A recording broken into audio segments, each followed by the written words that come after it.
Assalamu alaikum warahmatullahi wabarakatuh. Dear students of class 9th, let me recapitulate you people that last time I was talking to you regarding the chapter number 3rd of your political science that was titled as Electoral Politics. The same chapter after I touched after this finishing this chapter 2nd, this constitutional designing. In my last talk, I was talking about the definition and the introduction of this electoral politics and how this electoral politics is the part of the democratic system and how the democracy sustains, and it makes it this electoral politics one of the most vital organ and makes it is a most mature democracy among the countries. So no doubt we do discuss this thing that there are certain countries in the world where this electoral politics is not properly functioned, where the elections are not properly functioned. There still is the concept of the selection, not of the election. The results we witness it, they are not favorable. The people are not contented. The common masses are discriminated. The people feel prejudice. They show their antipathy towards the system, and that's why with the 21st century, when the world is moving forward to embrace the concept of democracy, to establish the democratic political system, so then we do have pinned our faith that we do rely on the system that electoral politics is one of the fundamental principles that every democratic country needs to be fulfilled. So dear students, later on I was quoting the examples when the question came to my mind, when the query was raised, why elections are very much indispensable, why they are very much compulsory. The answer, I quoted the certain case studies, and particularly I did talk on the concept of the idea of the Haryana, when for a pretty long time, up to the pretty long time till 1982, the government of the Haryana was run by this Congress-dominated Congress group. Later on, we witnessed an opposition in the form of a person called Chaudhry Devlal, and he laid the establishment, he laid the foundation of his own political party called Party Naya Yudh. Later on, he gave various promises to the people within this election manifesto to move them. Ultimately, we have witnessed this victory. He won 76 out of 90 seats within this election, and he was elected as the CM of the state. But once again, there is a paradigm shift, I must call it, that the people moved towards the Congress government as well. Once again, so constantly we witness this sort of this momentum among this political parties. This makes the democratic system more beautiful when the power is not cocooned in one person, when your vote, your political right determines the fate and destiny of the country. It's really amazing to call it that one vote makes the differences. It ends disturbances and it makes differences. It ends dominance, but it paves the way for the new hope and new destiny for the nation. So dear students, this is what makes the democratic system more strong and more powerful when we call it that it's the basic element, the function of the electing people is based on the free and fair atmosphere, what we simply call the elections. So elections is a type of mechanism in which the people can choose the representatives at regular intervals. What I simply call it last time, you people as well, during my introduction. Let's not forget to mention this, remember and to memorize the definition, that it's the mechanism in which the people can choose the representatives at regular intervals and change them if they wish to do. Exactly, dear students, they do have the power. What I said to you earlier, they can dismantle the system, they can deconstruct the existing system, and they can lay the foundation of a new one as well. That's why we witness in the center as well, after a long span of time, this new party, UPA government was replaced by the National Democratic Alliance in the shape of this BJP government. So it was an alliance of an NDA, and it replaced it whitewashed it rather, the a very long old party, what we simply call the UPA government, and still they struggle to show their existence among the different corners of the country. But the people choose new ideology, which gave the new momentum and new wave to the democratic system. So dear students, now we came to the conclusion that elections do have a power, they do have a courage, vote do have a courage and strength to reestablish it and to structure someone's destiny of the country as well. So it was a mere recapitulation of my previous talk which I was discussing with you people.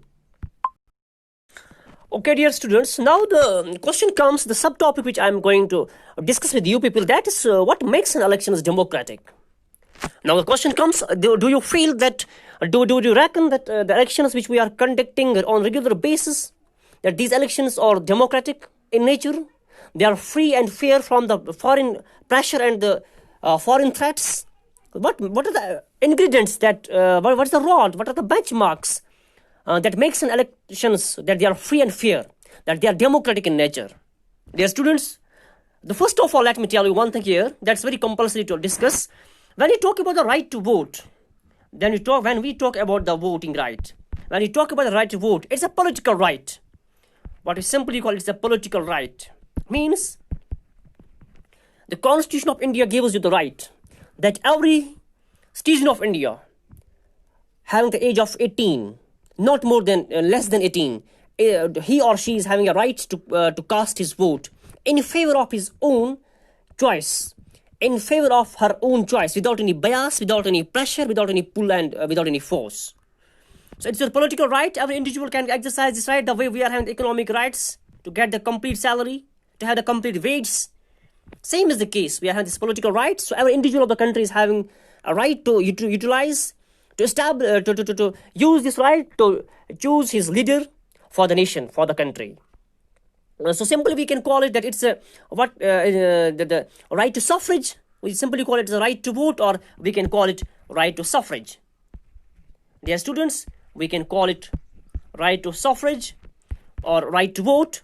So this process of universal adulthood franchise, in which every individual of the country is given the right to cast his vote beyond, without any bias, without any discrimination, where there is no favor of the particular region, caste, creed, or color, where you belong to, or whether you belong to the north or you belong to the south, you are from the east or from the west, or you belong to central India. No prominence and no speciality to anyone. So if you are having the age of 18, you can cast his or her votes. Let's not forget to mention one thing. The 1988 year was having a great importance among the annals of history or political science in vis-a-vis India. In 1988, one amendment was done within the Constitution of India that we simply call the 61 Amendment. 61 Amendment. This amendment talks like this. The 61 Amendment, it says that the age of the individuals should be reduced from 21 to 18.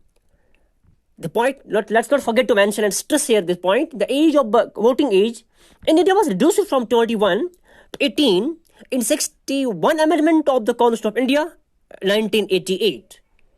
So now, every individual of the country is enjoying this universal adulthood franchise, what we simply call a right to suffrage or a political right under the Constitution of India, that he or she can cast his vote to his own political party after reading, going through the line to line the manifesto of the same political party, making a comparison between among the parties. There should be no pressure, there should be no force to them to cast his vote. So this is the first element that makes elections democratic. When in a free atmosphere, this universal adulthood franchise, the way we witness here the long queue of these females, they are showing their electoral cards, voting cards, where they are represented. The picture is representing us one thing, that they are willfully, they are going to cast their votes to elect their representative within the democratic system, who can later make the law for this section of the people, for the whole country as well. So point one. The point second is that the same elections needs to be occurred. They should be conducted among the free and fair atmosphere. There should be no freedom to any political party, every political party, to discuss political manifesto with among the citizens of the country, and voters should be given a free choice to cast his vote. There should be no pressure over them. There should be no promises to them. No one should try to allure them. No one should try to cajole them that you have to cast your vote for this, for benefit or for that very benefit. That we are going to give you such sort of lollipop, and let's try to chew it for some specific of time. So voters should be given a free choice, because when you say one voter, it means that one vote everyone.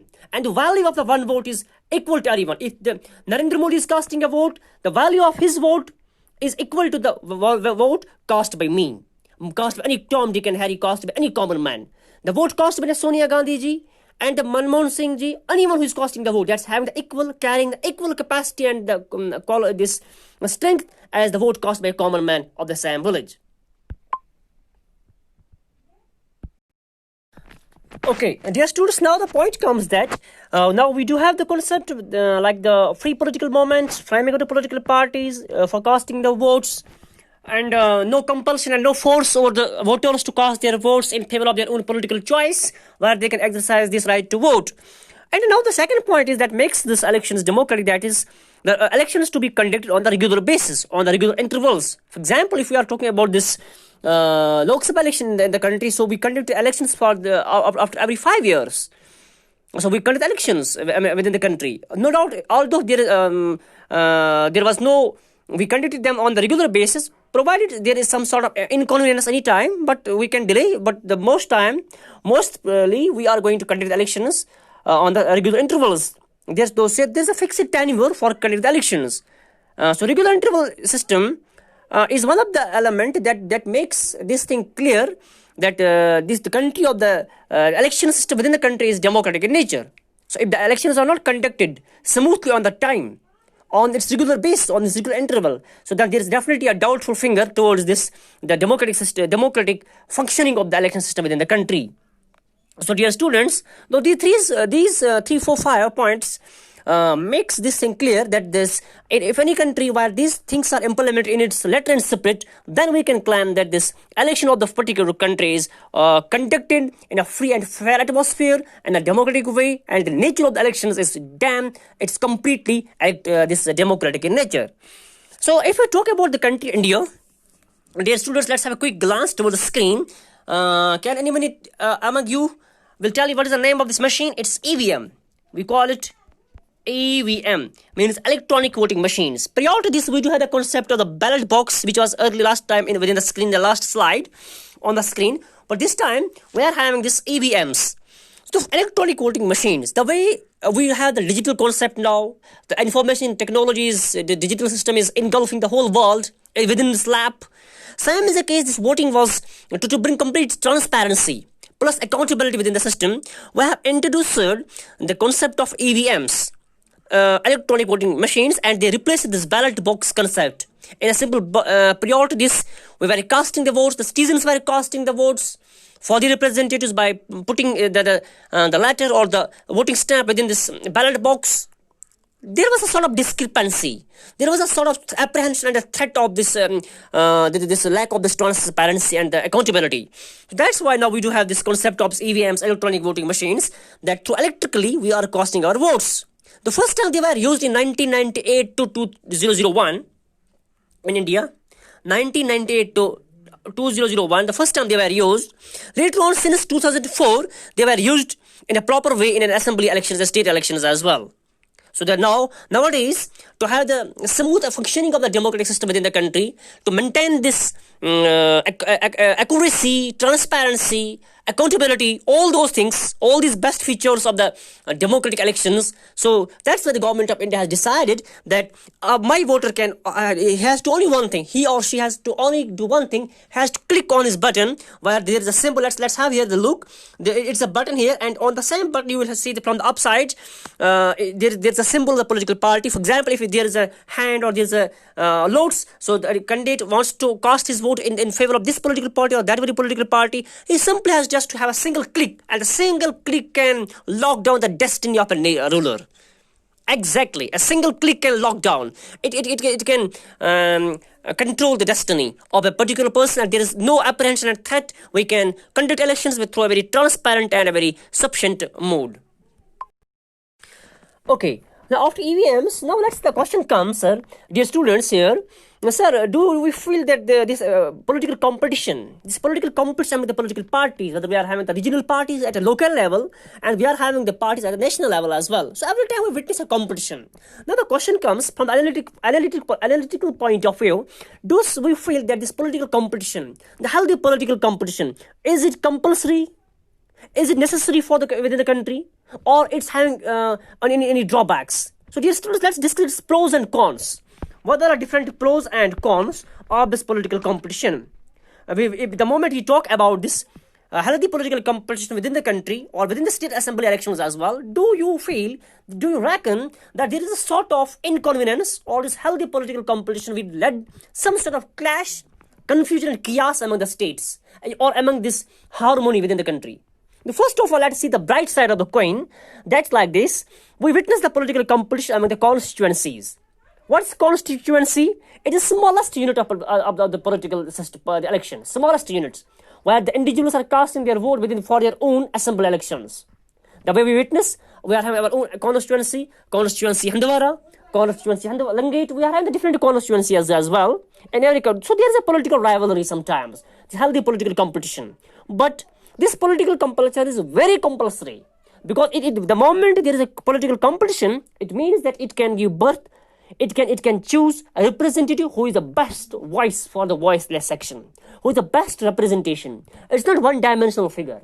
That's why the multi-political parties, the country having the multi-political party system, the way we are having the India right now, that's the best example of democracy, where the individuals is given a choice.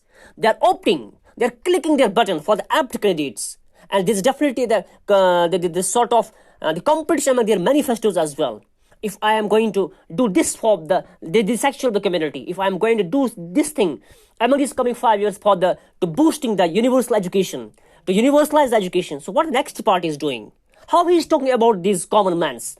So how they are talking about the least advantageous sections of the society, who are the marginalized ones, who are the wretched people, who live among the slums, who are the slum dwellers, what they are doing for them. When my voter is reading all those things, when these democratic values are inculcated among them, so definitely the results will be positive and they will be in their favor. So my point is then, the bottom line of the story is really absolutely yes. This gives a birth to the healthy political competition, and this political competition is very compulsory as well. Next point. No doubt if it is healthy, but sometimes it gives, the point is that there is, if there is no political competition, so the election seems pointless. But there is a situation sometimes, it occurs a situation sometimes when this political competition takes U-turn, where we see the bloodbath, where we see the functionalism, where we see the division among the societies.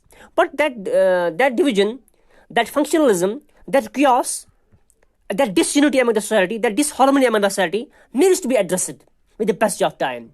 So dear students, hope you have understood today's talk, this short talk, in which I try to discuss the certain points which makes the elections democratic, which makes the elections smooth functioning, and what are the different things India did from time and again to make Indian elections more democratic and more progressive. So till then, you just take care. I will come to you. I will join you with my next video lecture. Hope you are following them. Hope you are watching them interestingly and you are getting the benefit out of them. Till then, I will be back to you. Take care and Allah Hafiz.